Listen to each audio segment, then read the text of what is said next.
Yep, we got live in the corner. We do. Oh, Woot. we do. Woot woot. December 31st, 1969. Oh. Up today. It just It just fixed itself. Oh, okay, well that's good. It just fixed itself. So this is the. Head down, head up. I was gonna say it's a little slow. Yeah, it definitely may be a little slow. Okay, we have one person watching. Is that me? It's probably me. Oh. Yeah.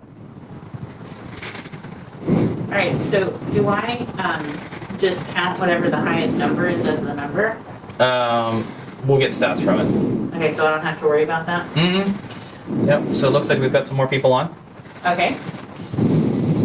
So, hi everybody. This is our AMA, Ask Me Anything. So feel free to put your technology questions into the comments, and Melanie, who's going to be our moderator, will read them off to us, and then we'll repeat them so you all can hear them. If you can hear us, let me know by giving us a thumbs up, or a heart, or whatever you'd like to do.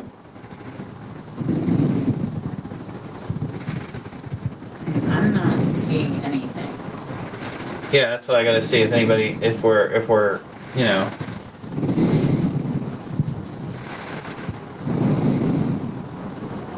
Type real quick.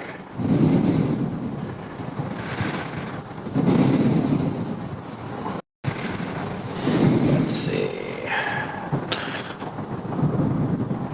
Oh, okay. How was our sound came through? Yep, I just typed I was that. gonna say that was you. Yes, I have. I have my phone too, so we can. Oh. I can kind of watch the stream a little bit as well. All right. Well, as we're waiting for some people to put the questions into the chat there, or into the comments. Charlie, you want to talk about something going on technology-wise? Or you want me to do one? You can do one, because I didn't really have a list. Yeah, we never did introduce ourselves. So Charlie, you want to go ahead and introduce yourself? I'm Charlie. I am the Getting Ohio Online Learning Coach here at the Public Library. I don't know, what else do I need to say exactly? You're our go-to guy right now. You're on a grant, and if you need technology help, come see Charlie. Call ahead, and he has hours here at the desk, and he's available for all kinds of technology needs. And I'm Shawn, and I'm the Emerging Services and Technologies Librarian. And we're going to try to do this. We're doing this in partnership with the Madison Senior Center. Real good friends of ours. We love to go out there. Unfortunately, we haven't been able to go out because of COVID restrictions, so we decided to team up with them and do this AMA. So again, AMA is Ask Me Anything. Just make sure it's technology, because if you ask us how to bake a chocolate souffle, you're probably not going to get the answers you're looking for. We did get a hello, I hear you, so at least one person hears you. Excellent. Thank you so much. All right, so let's talk about, while we're waiting for some questions to come in, some cool things that are going on right now in technology. What's that? Did you say who you were? Yeah. Okay. Yeah, I did cover that. So read a really good piece of information earlier this week that was kind of nice. There's some research going on right now where the one of the chemicals in hot peppers, which is the capsaicin, they found actually it will increase the ability for a solar cell to process electricity. So I thought that was really cool. Hey, there's the Senior Center. So I thought that was really cool that capsaicin, so the thing that makes your mouth burn, is also the thing that can pull in some electricity. And so I'm hoping in the near future, solar cells on devices and things will use this technology and be able to boost more power, pull more power in. Charlie, anything you want to talk about story-wise? Well, for how busy I was this morning with a few people, I don't know if I had a list set up, so I think it's more your end on the news, sadly. Okay, that's fine. Yeah. Guilty pleasure here. I love kitchen gadgets, and so one of the things I saw come out most recently, if you're familiar with the Keurig, where you put a little kind of cup in, you get a cup of coffee, a single cup of coffee out. So the folks kind of involved with Keurig came out with one that's an ice cream machine. So you load up basically your ice cream base, and run your stuff, you run your milk through it, and single serving ice cream. Which to me is both awesome and dangerous because I could see, oh, well, I could use a thing of ice cream. 10 minutes later, oh, I could use a thing of ice cream. So I thought that was very neat. And again, this is an AMA, so anybody out there, if you have any technology questions, feel free to throw them into the chat, into the comments section, and we'll be more than happy to talk about them. Otherwise, we're going to talk through some technology news and what's going on. Let's see. Okay, so going back to solar cells, my new favorite thing is our friends at Samsung, and I don't know why we haven't come up with this before, are starting to market out solar-powered remotes. I don't know about you guys, but the number one thing that runs out of batteries in my house, aside from my son's toys, is the remote. And so the neat thing is, with Samsung's remotes, what you'll be able to do, very much like a solar-powered calculator, is just set the remote in the window for a little bit, and boom, you have remote power again. Or powered off the lights in your house, which is brilliant. And really surprised, in all honesty, that no one's done this yet. It seems like, we've had solar-powered calculators for as long as I can possibly remember. I think Texas Instruments came out with them in the early 70s, maybe. And I think in the 80s, they really kind of hit and got their stride, and like everybody had them in the 90s. So I find that really cool. Good question.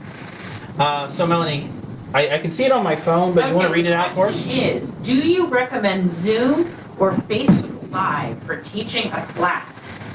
That is an awesome question, Senior Center. So, in all honesty... Did they hear that, or do you may need to say it again? Yeah, I'll repeat it. Yeah, you're right. So, the question came in, do you recommend Zoom or Facebook Live for teaching a class?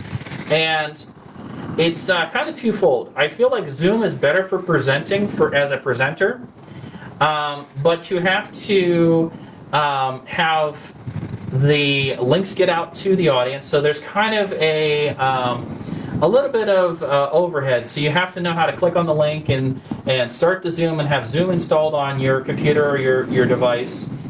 I feel like Facebook is more accessible, except Facebook doesn't have all the nice things that you can do in Zoom. It's a lot harder to share your screen. It's a lot harder to do some of the other things as the presenter. As the consumer, as the person who's watching it, I think it's great. Because most people have started to adapt to Facebook, and just like this event here, all you do is connect to your event and you're live and you can watch it. Where Zoom, you have to send out a link. Now, as a presenter and for quality, Zoom is vastly better for quality. I can do more with Zoom as a presenter and as a teacher than I can any day in Facebook. So I'm not sure how well that answers your question because there's pros and cons of both. If it were me, it's Zoom for teaching. Charlie? I would agree with you with Zoom because I have seen Joe use it for a lot of his programs. I know you guys have used it before. It's definitely a way better way to present. I know a lot of the classes that I take will use Zoom as well. Mm-hmm. So I would definitely prefer Zoom for any presentation of anything along the lines of classes. Yep. Now, Charlie's been doing a lot of recorded videos for us and covering a lot of different topics. And so the nice thing about what he's been doing is we're putting them up on Facebook as something you can watch live, but then you can also go to our YouTube channel. So, like, Charlie, you just did one on the catalog, right? Yes. I'm still kind of working on that one. Yeah. I don't know if it's not necessarily out yet, but this video will go over how to search our online catalog. It should go over like how the place holds, how to find certain books. If you want to be a little bit more advanced and hold, like, how do I explain this? You'd be like a power user. Yeah, more power user with how to use the search, the catalog search. Yeah, so Charlie's going to make you a power user, and the nice thing about the video, when you can watch it on like YouTube or even watching it on Facebook, is you can kind of pause and follow along. I mean, I don't know about anybody else watching. I used to love watching Bob Ross. One, because it was the most mellow thing on the face of the planet. But the other thing is, it was kind of nice to watch Bob Ross paint, and I could kind of follow along. And, as I go. Comment here as well. I like Zoom because you can see people, which is great during quarantine. So that is that person's name? Steve? Yes. Cindy, I totally agree with you for Zoom. Charlie, did you guys do any Zoom like family things over the holidays at all? Not really. We tried with in person, but I mean, obviously with the whole restriction of like we if we were close to each other, we wear a mask, all that kind of stuff. So we actually did more in person than over Zoom. But I've heard good things about some people, because I know a lot of my friends did a lot of the over Zoom kind of things. Yeah, my one friend did a Thanksgiving because him and his wife live on the other side of the U.S. from basically everyone else in their family, and so it was kind of cool. They set up the table, set up the laptop so they could see, and then everybody was around. I like that very much. When we do all of our story times here on Zoom, and it's incredibly important to see the kids as we're interacting with them. I'll be totally honest with you, and I know Miss Millie can chime in on this one too. The number one thing when you're doing any kind of program like a story time or something where you're talking is seeing the reaction of the audience. Plus, I miss seeing the kids. I truly, truly miss seeing the kids. I miss seeing the kids get excited. I miss seeing the kids smile. And when we do it with Zoom, we can definitely do that. Oh, follow-up comment from Cindy. My church did Bible study over Zoom. Yeah, Bible study is excellent to do over Zoom. Any kind of Bible study, book discussions. We're doing some tabletop games over Zoom with some of the high school kids. And we're looking for middle school kids, by the way. If anybody knows any middle school kids who like to play tabletop games, we're doing that over Zoom. Just contact us at the library. But yeah, I mean, it's a great way to kind of communicate. I mean, you can get Zoom burnout, because this is like the third or fourth Zoom we've done today. So we have those moments of like, talking to the screen and talking to, in some case, empty space. The other reason that you might want to mention Zoom versus Facebook Live is what the content and whether it can be copyrighted. Yeah, that's a good point. So Miss Melanie brought up that with Zoom, because it's a presentation to a direct audience that we are not saving or that we're not recording, we can do things like read books and some of the things that are under copyright that if we put up on YouTube or we put up on Facebook would be taken down by the copyright holder, because it's not necessarily the rights to record it. And technically, when you put something up, if or anything recorded on Facebook or YouTube, then you fall into a whole different set of copyrights. So, like a lot of our stories and our music, we're allowed to use in a live performance, and so that's where Zoom works out well for us. Those have been great questions. Yeah, excellent questions. Thank you very much, Cindy. Thank you, Senior Center. We appreciate it. You can also mention if people want to learn how to use Zoom, Charlie can do that as Yeah, Charlie, you did a Zoom video, how to Zoom video, right? Yes, I did a how-to Zoom video when we had all that stuff happen where the schools started closing and all that stuff. Yeah, that was the main focus for that video. I mean, if you have any other questions, you can easily just call us at the library. We can definitely help you walk through most of it. And we can set up a learning coach on how to use Zoom as well. Yeah, you've done some one-on-one. So our learning coaches are one-on-one sessions where Charlie can spend up to an hour with you working on a specific project. So, for example, you're like, hey, I need Zoom set up on my phone because I'm going to do a Bible study or a book group or whatever, or I just want to see my kids, grandkids. You can definitely see Charlie for that. We do have the videos out, so those are good to watch ahead of time. Also, by the way, if you are reading to other people in your family and you want tips and tricks on how to do reading, like there is kind of a style to doing a picture book reading, how to hold it and things like that. Feel free to give us a call because our children's librarians are professionals and they've been doing Zoom and storytelling for a long time, and so I know a lot of grandparents and aunts and uncles love to read to their kids, and now it's a little harder to do that. And so if you want to give us a call, we can always kind of have one of our storytime people come out and say, hey, and meet you here in the library and say, hey, this is how you do it. This is how you kind of get your pacing. This is how you hold the book, things like that. Probably the most important thing is how to hold the book so it's actually on the screen. Because your left is your right and your right is your left. Well, we're looking to see if we get any other questions coming in. Where do we find the Zoom videos? Where do we find the Zoom videos? So you can find us on our YouTube channel. So if you search Madison PL under YouTube, Melanie, in another tab, can you go ahead and open that up and throw that in the chat for me? Yes. go out to our YouTube Yeah, you can put the channel link into the chat too. Yeah, you throw the channel link, and there's also a link on our website in the middle of the Madison Public Library website, like where I would call in the fold, is a bunch of links to all of our social media. So while Melanie's bringing this up, I can't necessarily see what's going on in the chat, so I'm going to grab my phone real quick so I can kind of watch and see. Cindy, the only thing about Zoom is to make sure that you are presentable. Yes, currently one of my all-time favorite commercials out right now, I think it's a coffee commercial, is where the gentleman is presenting. This is a Folgers. Yes. He's presenting, so he has a suit and a tie on the top, and he's wearing red shorts on the bottom, and everybody notices. Or my other favorite, I think it's still a coffee commercial, is where the lady is doing her presentation, and the child is coming in from either side. I have a 6-year-old. So that sometimes is my life. My son is awesome, but he really wants to know what Daddy is doing on the computer. So Melanie's going to throw that in the chat. Why did it add extra things? Just delete out that little section. Oops. Yeah. Let's do it again. Okay. There you go. It says playing cards. You might have grabbed the wrong one. Did you? No, it wants to add other things. Just hit enter. See if it'll take it. Nope. Nope. Okay. All right. All right. We'll get it. Okay. So as we're getting our there we go. That looks great. Oh, I think you did the wrong URL. Did you copy it right from the thing? I copied it right from YouTube. Okay.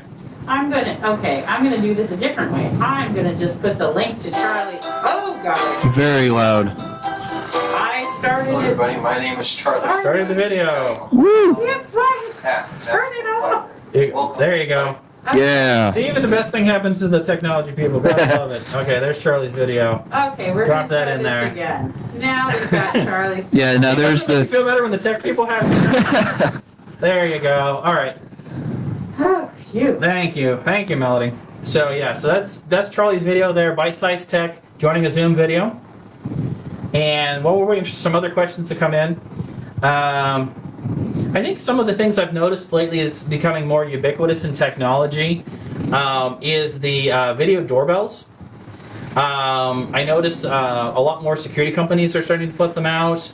I'm noticing, the come down. Yep. So it's interesting. I'm gonna, I grew up watching the Jetsons, and it's kind of fun to watch the Jetsons and then see some of the stuff that was in the Jetsons show up in reality. Mhm. We have robot vacuums, so Rosie the robot, she's not as nice as the Roomba. She's nicer than the Roomba, but at least the Roomba Yeah. goes around and sweeps. Have you another question, Melanie? Question from the senior center. How do we know how many people are participating? All right. The question is, how many people do we know are participating? So in Facebook, we actually get statistics when we're done under the one settings tab, where we can look and see what the statistics are. In YouTube, we get analytics, and in Zoom, we also get some statistics. But the important thing in like Zoom for people participating is, for us, if you don't have your camera on, we usually ask in chat how many people are watching. For us, that's an important metric. And so we'll say, hey, how many people are watching? And, people respond back. Like when we did something, we had a lady talked about fossils in Northeast Ohio. And I think we had like 70, 80 people in the room at one point. And so we asked how many people were watching, because we saw 70 or 80 spots taken. But in some cases, there was like 3 or 4 people watching at every end. We will send something to Carol Billiter once you crunch your numbers after this is over. Yeah, once I'm done crunching the numbers for all this, the senior center will get some numbers for us. But I live and breathe by statistics, as anybody in this building knows. I'm the guy sitting there, and I will watch the YouTube statistics. I will watch the Facebook statistics. I use a couple of tools for doing that, and I can talk to someone at the senior center about using those. They're a little more specific to this kind of stuff. But going back to the touchless doorbell, I'm kind of finding that more and more ubiquitous. So I expect to see that more. That's one technology I think is sticking around. Like some people will ask you, what about virtual reality? I still don't think it's really there yet. It's fun to play a little bit, but after a little while, I'm bored with it. My son has a couple of virtual reality things. where he can explore the Smithsonian and stuff like that. So he does those periodically, but again, a couple of times through. So to me, that technology isn't quite there. But definitely the robot vacuums are here to stay, and they're getting much, much better. So I like those.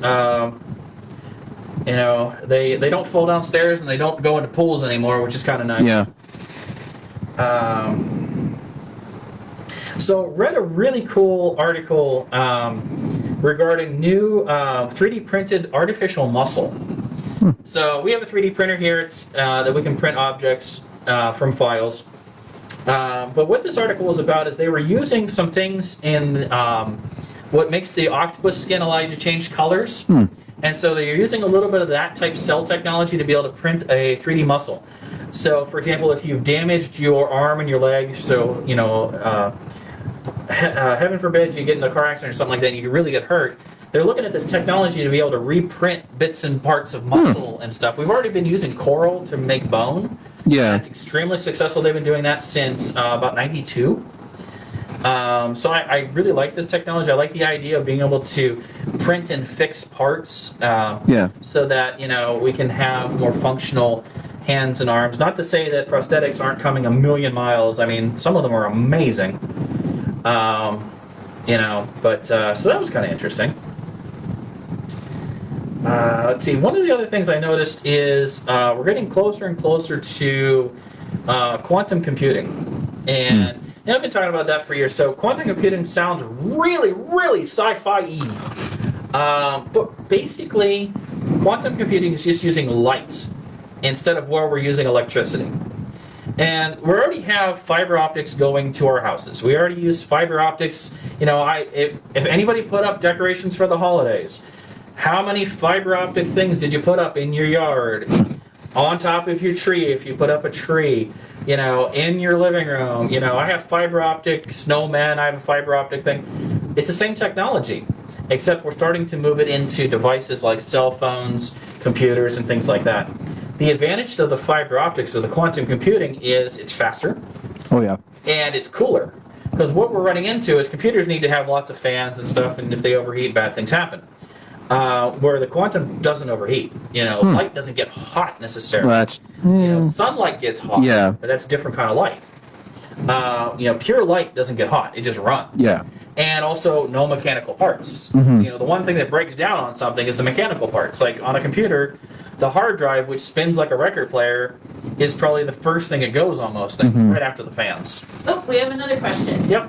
What cell phone do you recommend for someone not used to technology but still needs a smartphone? Okay.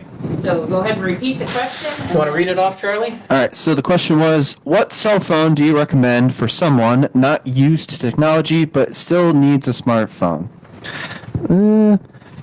That's a little hard to say considering the fact I don't know. I have an answer to that. Do you? Yeah. Well, you can go ahead and answer that. Okay. So I wanted to see if you had an answer. So I like some of the cell phones that are coming out that are specifically designed for limited access. So whether or not you have some physical ability issues or you just don't want to deal with all the gobbledygook on a phone.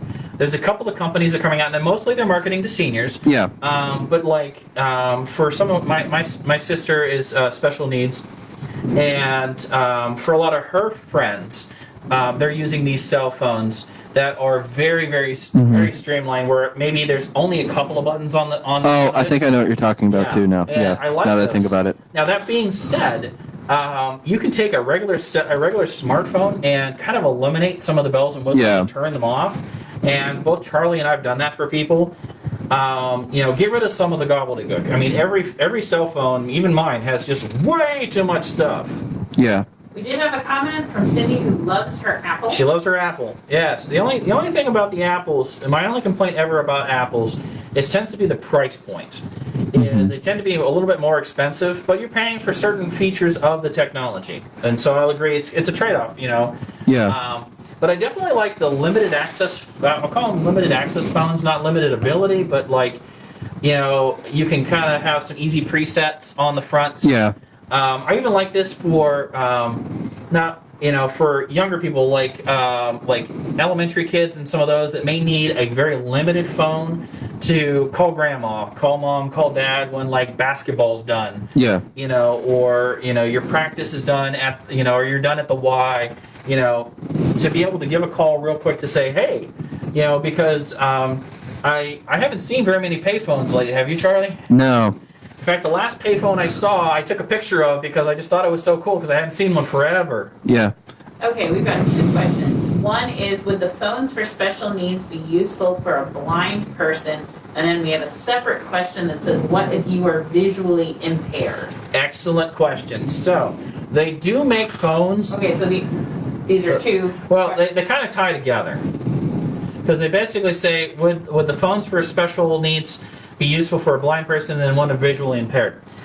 They do specifically make phones and phone apps designed for folks who have either limited vision, where it's fewer things on the screen and more high contrast, or folks who have no vision at all. And so when you move your hand over the phone, different things have different vibrations. So as I get close to make a call, it may vibrate in my hand 3 times. Yeah. As I get close to maybe one of the other things where it's like text to speech for doing text messages, it may vibrate 4 times.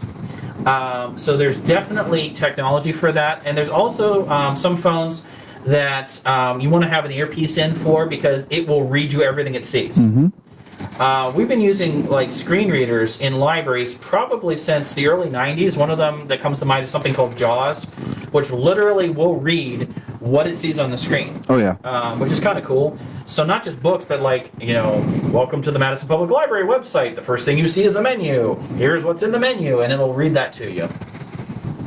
So excellent questions from both the Senior Center and Sue. Hi, Sue. Hi, Sue. Sue's volunteered with us. Sue. Yeah. So let's see. So kind of rounding about again to the quantum computing stuff as I keep doing news as we're allowing people to put questions in. You can also tell them again, if they get a new phone, they can come in and have you help them with it. Okay. Oh, yes. So Melanie's reminding us. So yes, we'll definitely say call ahead. But if you have a new phone, we can help you with that. Charlie's helped Yes. folks transfer information from one phone to another. Yep. Back up your pictures. Especially if someone gave you a phone for Christmas. Yes, if you've upgraded a phone or side graded a phone, if your spouse or a family member has given you a device, we will help you get it set up for you. We do A have, lot of that. we do have another question. So Yeah. it's Okay. where will we find one of these phones, Verizon or T-Mobile? It's not necessarily always by Verizon or T-Mobile. There's a lot of different companies that carry them. They just may not be on their website. I would call in. So, for example, whoever carrier you may want to use, call and ask them. And here's an important tip. Whoever sells the phones, there are franchise stores and there are company stores, and you can figure out which one is which because usually it says franchise or whatever in the listing if you look it up. Don't always call the franchise store because their job is just to sell phones. Call whatever's listed as the company store or the Verizon retail versus Verizon franchise. And I just picked up Verizon. Sprint has them. Everybody has them. Call the retail. Call the corporate store because they have more access to information and they also have more access to things that aren't necessarily the top sellers. The retail or the franchise store. Their job is to sell the newest and hottest phone. That's purely what they do. And I'm not knocking, that's what they do. But if you need tech support or you need specifically, hey, I'm looking for a phone for someone who's got visual issues or visually impaired, call the company store, the retail store, whatever they want to call it. Vastly better service, or even call the corporate helpline. So we have another question. Would you definitely need an app to hear the phone, and what app would you recommend? And I will also chime in that if people are looking to figure out where they need to contact, we are happy to help them at public services, finding phone numbers. Okay, things like so Melanie chimed in. So if you need help finding any phone numbers or figuring out which is a corporate or a franchise store, come in and talk to one of our reference librarians. They're really good at that. So regarding the app, Most devices, whether it's a tablet, a ebook reader, a phone, has a section under it called accessibility. Under that accessibility is where you're going to find a lot of those features. You know what? I'm going to give it a try. We're going to do this. Change camera now? We're going to try this. Give me a second to get to where I need to be on my phone real quick, okay? And I am going to find what I'm looking for.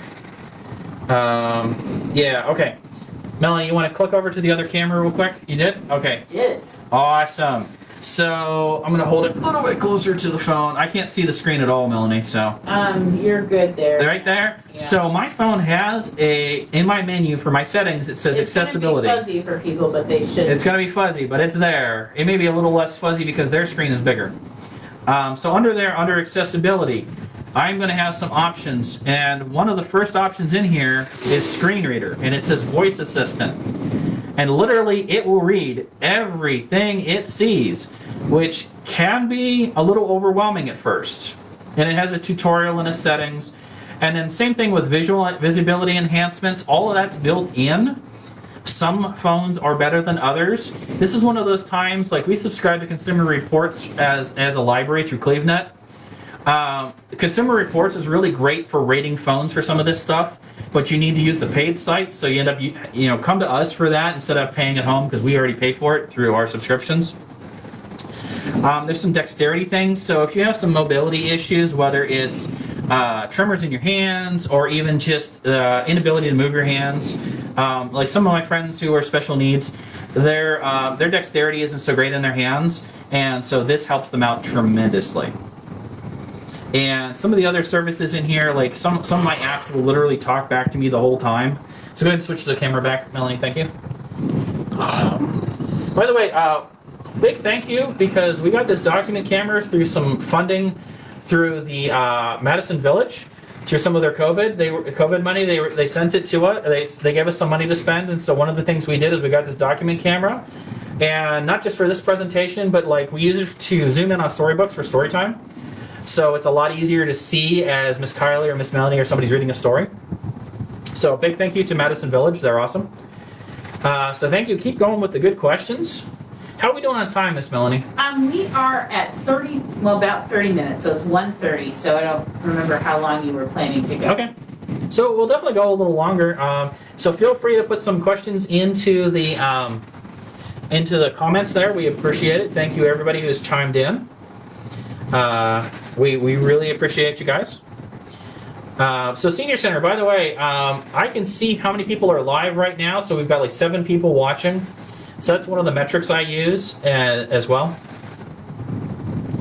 So let's see. Anything interesting? Anything you want to talk about, Charlie? What other videos have you done lately? Let's see. The last video that I did, well, that was the search the catalog. Mm-hmm. Before that, I think we did how to log into your account or library card account and stuff. Mm-hmm. That was one of them. What else have I done? You know what about our hotspots? On hotspots. Oh yes, I did the ones on the hotspots. So you can actually check out hotspots from the library here. I do have videos on how to use them. What's a hotspot, Charlie? Just for anybody who doesn't know. So a hotspot is a mobile. It's a mobile hotspot. It goes through Verizon. It just connects to their cell towers or their connections that way. And you can just use it as a, so if like your Wi-Fi's dead or you don't have Wi-Fi at home, you can come in, check out one of those, and it's one way that you can get internet at home.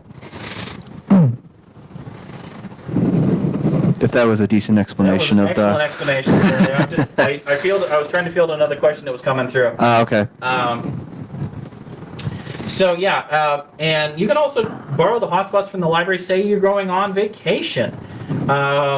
Now, currently we have a federal deal with, a lot of libraries deal with Verizon, but other ones have other carriers. So, I'm not saying Verizon's better than the other ones. Yeah, Sprint comes to mind. Ours just happen to be with Verizon. But we have a lot of people who have been taking these to go on vacation because they may be going to a rental home or something like that that doesn't necessarily have internet, or they're camping. And they want to still be able to get some internet. I mean, personally, when I go camping, I do like to kind of disconnect to a certain amount. Yeah. But in the same instance, I want to make sure I can check in on my family, make sure everybody's good and nobody has any problems. So. I do know a lot of people use them in the car for their kids' devices while they're driving. Ah, yes. Miss Melanie chimed in that a lot of folks borrow our hotspots to check out to have in the car so that their kids, all of their devices are running along and smooth, and that keeps stability in the car when everybody's devices can be on at the same time. Though there's something to be said still about the license plate game. You ever play that, Charlie? Yeah, I used to. I love the license plate game. Before I ever got tablets. Yeah, before you got tablets, you have now. There's an app on your phone for the license plate game. That is just wrong. Well, I think it's important because the hardest thing about the license plate game is remembering all the license plates, unless you're writing them down. Yeah. Do we get another question come in? We do. How safe is using smart light bulbs or other apps through Alexa or Google? Excellent question. So, I like smart light bulbs, and so keeping those within, they're kind of designed to be kept within your sphere, your account. Okay. So, for example, the smart light bulbs that I have in my house are all tied to one of my Google accounts. And so in that account, I can then control everything. I've also used some of the stuff with Alexa as well. The safety factor is the same as anything else. If you don't have a good password, people can get into your stuff. As far as like random people connecting to your lights or anything like from outside your house, again, that goes to having good passwords on your accounts. And a good password isn't necessarily gobbledygook. Longer passwords are better than shorter passwords. So if you wanted a password could be, today is a gray and cloudy day in Madison. I don't like it. Exclamation point. That is, in theory, a pretty darn good password, even though it's a lot of words, because it's a lot longer to crack because it's a sentence. Now, is it hard to remember? Yes. So there's a happy medium between that. So the other thing with, and this is the catch up with almost on any technology, when you buy a device, it does involve care and feeding. So almost any device you have, think of it like someone giving you a kitten. Someone hands me a kitten, I have a kitten. But I still have to take care of the kitten. I still have to give it its shots. I still have to make sure it's fed. I still have to clean up after it's been fed. And so technology is like a kitten. You have to make sure that you're updated and know how to update it. And if you have trouble updating something, give us a call, because that's almost the number one question we get is, how do I update my Kindle and how do I update? Or why doesn't this app work? And then it goes down to they haven't updated it within, I don't know how many versions or so before that.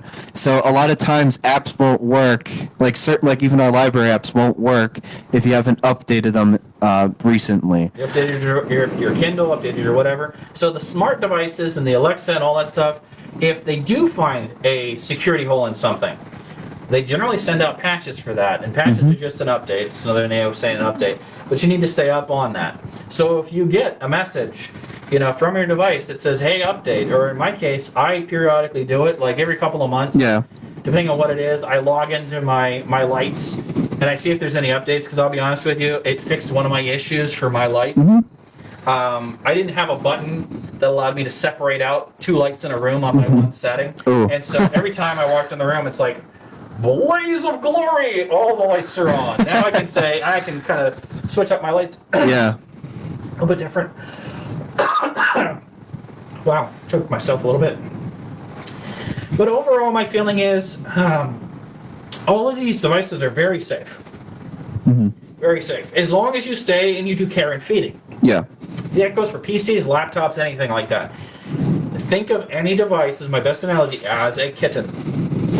Someone has handed you a kitten, So if someone hands you a laptop today, think about it as a kitten. That was an awesome question, Senior Center. Thank you. It's one of my favorite questions to answer. So we are coming up on 40 minutes. So I was thinking you were doing about 45. Is that? I think we'll probably get to about 45. Yeah. Yeah. Sorry about losing my voice there for a second. It's hard to. I usually drink water while I'm talking, And it's hard to do that with the mask on, you know, Yeah. because Charlie and I got to sit pretty close together, so we're leaving our masks on. We do have our mics on our face, so that hopefully that helps. By the way, thank you guys, you know, everybody out there who's been asking questions. You know, it's very cool, and it's very great to do this opportunity with the Senior Center. Again, I completely miss going to the Senior Center and doing presentations and seeing everybody. It's one of the highlights of my of my month sometimes when I go out. Same thing like when Melanie and I go out to the food center, because we've got another AMA coming up with them, similar setup. I miss going to see the clients at the food center, you know, because it's nice, because I you know, have a regular schedule, and so do they, and so I get to see people and say, hi, how you doing, how's your month been, all that stuff.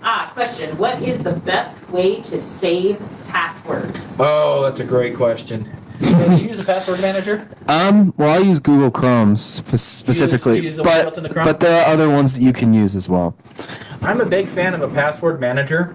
So one of the examples of one of those is KeePass, where the software's job is to manage and safely store your passwords. In fact, what it's kind of nice about is it generates temporary passwords, and it's smart enough to talk to other software to generate those temporary passwords back and forth with the software. And so KeePass is an example, but if you Google password manager, you'll end up with a whole slew of things. And if you're wondering about them, you know, like Sue, if you wonder about them, give us a call at the library, ask for Charlie, ask for me, or if sometime when you're in picking up something, we could talk about it. But Google Chrome has a great one built in for your browser. So I really like that. We got a thank you from the Senior Center, a thank you that they miss us. Cindy misses us too. So do you want to do any advertisement of upcoming events or videos or things that you have in the pipeline, and then we'll probably wrap it up. Let's see. You're finishing up your power user for the catalog. Yes. I've just done a bunch of stuff for the schools, so that was been my thing. So I did one, for school kids and teachers for how to use the ebooks, because they have ebooks that they got through their system and how to connect it with our ebooks. So you have a lot more choices as a student, especially those who are working virtual. As well as one for the databases that the school hosts, and how to access those and things from home. What else we got in the pipeline, Charlie? You're gonna do a couple of things. I have a few videos lined up that I'm still trying to figure out a little bit. I am gonna do a computer buyer's guide, so it's like how to what to look for in a computer if you're planning on purchasing one sooner or later. I also have another video that I'm planning on doing is how to use some of our library apps. I think the first one I have on the list is Overdrive and Libby. That will be coming down the pipeline soon. Not sure how soon. Still kind of working on the outlines for it. But other than that, it should be coming pretty soon. Hey, Melanie, you want to do a quick flash to their camera, and we'll do previews of attractions here? Oh, yes. So I have a couple of the apps, and I know some of the people here use these apps regularly. Let's see. Oops. Went out of the folder. There we go. So some of our apps is Overdrive and Libby, which is the same app, just two different types of interfaces. The CleveNet app. I love the CleveNet app. So this is your app for us, and it can tell you when your books are due, when you have holds, and it also allows you to scan the ISBN of a book and see if we own it. So say you're out and about and you're like, wow, I saw that book at Sam's Club, or I saw that book at Barnes & Noble. I wonder if the library has it. With the CleveNet app, you can actually use the camera on your phone like a barcode reader, scan it and search our catalog, and then put it on hold, so you don't even have to buy it. We have a really good partnership with lynda.com, and those are, go ahead and switch me back, Melanie. Lynda.com is great for training videos, and so you have access to those with your library card. So more of those are coming down the pipeline, and I would be remiss if I failed to mention the fact that we've been doing a lot of really great craft videos, and I think one of the ones that's coming up is how to do a hot chocolate bomb. Yes, that should get recorded this week. And yep. So before the end of the month, there'll be hot chocolate bombs. There were a list of things in the newsletter. Yep, if you get our newsletter, there was a list of upcoming crafting videos. So Jenny does all our crafting videos. So those are, Jenny and Margaret, because Margaret just finished up a great video on some kind of intro knitting, some knitting. Crocheting. Sorry, I apologize. I mess those up every single time. I in my head I flip crocheting and knitting every single time. So she was crocheting a granny square and how to do that, and absolutely fascinating to watch because I was the fortunate person to record, so I loved watching it. It was so cool to watch her hands work. You know, it is so wonderful. So I would highly recommend watching those as they come up, and they'll show up on our website as live videos in the next couple of weeks. But yeah, so upcoming is the hot chocolate bomb, how to make them and put them together, and Jenny's done a great job with that. There's going to be some cooking demos coming up in a couple of months. Cooking demos in March. If you have not liked our YouTube channel, please do that. We have a lot of theater of the mind things coming up. We'll be doing something in January. Okay, so Melanie mentioned theater of the mind. So we've been doing some presentations on YouTube where we do readings of various works. So over the holidays, we did think of them as like radio dramas. Yeah, we did A Christmas Carol. We did Gift of the Magi. We did Night Before Christmas. And during Halloween, we read Edgar Allan Poe, Ambrose Bierce. Washington Irving, like Miss Melanie read all of The Legend of Sleepy Hollow live, and we're adding sound effects in. So if you're familiar with radio dramas where they have all the sound effects and everything like that, we're working on that. Literally, I'm going to be somewhere in the room with coconuts making a horse come through a room. It's happening.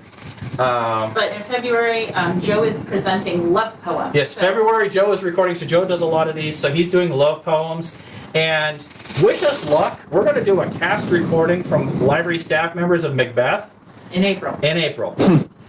So a lot of stuff coming that's, something different, something interesting to listen to and watch. So again, thank everybody for tuning in. We really appreciate it. And again, you miss us, we miss you. I can't wait till this all is over and we get to hang out together. So stay safe. Come visit us, you can. If we have a drive-up window. Come see us that way. We miss you. Be safe. Anything, Charlie? Nope. Same thing? All Yep, right, so more or we're doing less. the same thing. So we're going to go ahead and sign off. And this actually will be recorded so you can kind of watch it later.